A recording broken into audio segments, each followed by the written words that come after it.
Why, hello there YouTube and welcome to a Who Review Flux Friday. I am Davros, I'm a Whovian, and this week we are on Chapter 5, Survivors of... is it Survivor? Survivors of the Flux.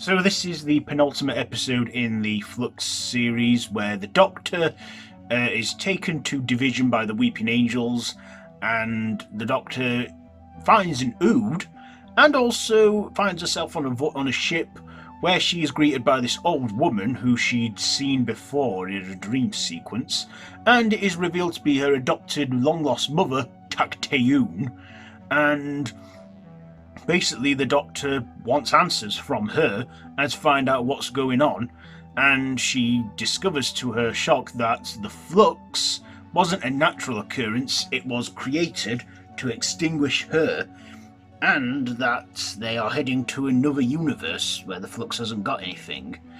We also see our side story in this with Yaz, Dan and Professor Jericho, who were left in the 1900s and spent 3 years trying to find a way to get back to the present day, trying to find a way back. And of course they do find the Victorian gentleman from Liverpool, what's his name? Joseph Williamson, and they work out what's going on. We also get the Grand Serpent as well. We see him at Unit HQ running things, and he's been running Unit since the very beginning and working undetected and that, because he hasn't aged at all. And Kate Stewart is onto him, and she finds out what's going on with him, and that's when she goes undercover and disappears. So now we know what happened to Unit in Resolution, why they weren't available. And of course we see Vinda and Diana on their adventure trying to work out what's going on. We see as well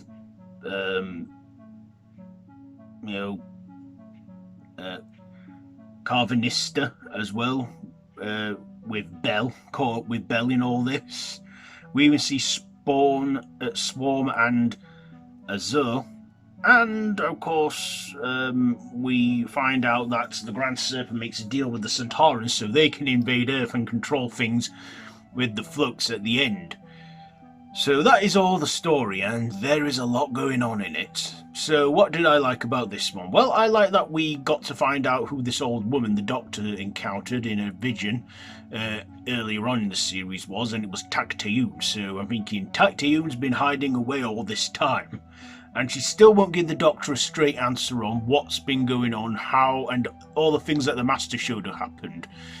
We still don't get an answer there. We do find out that all that the Doctor needs to know is stored away in a FOD watch, and that carries on in the cliffhanger. We see Swarm and Azure return, and I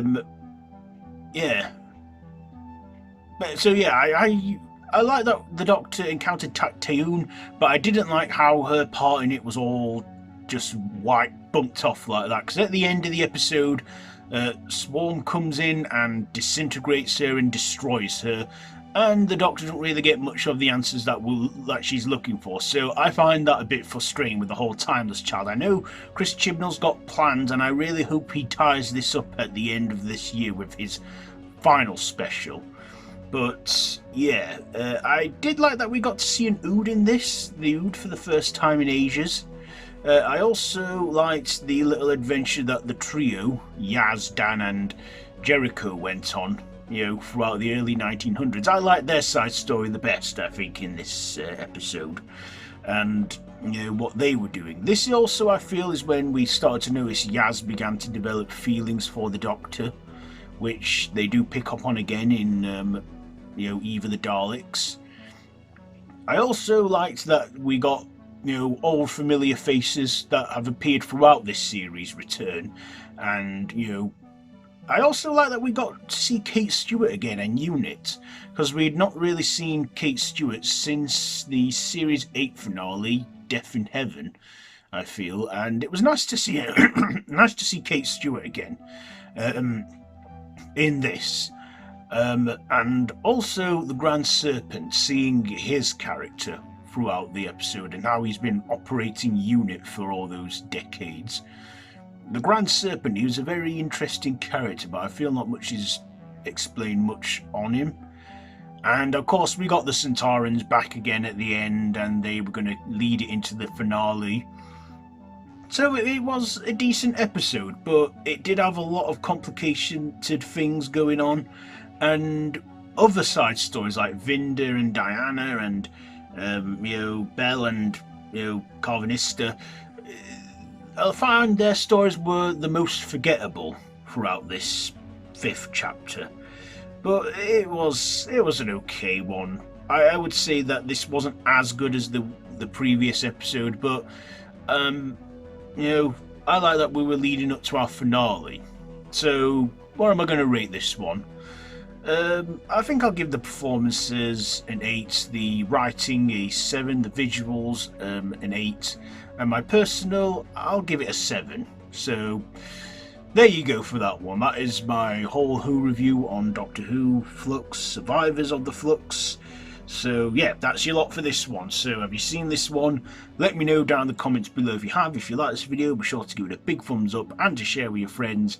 And feel free to subscribe to the channel if you haven't already, and to hit that notification bell. I have been Davros the Whovian, and this has been Who Review, Flux Friday. So it's the last one next week, so until then, run for your life.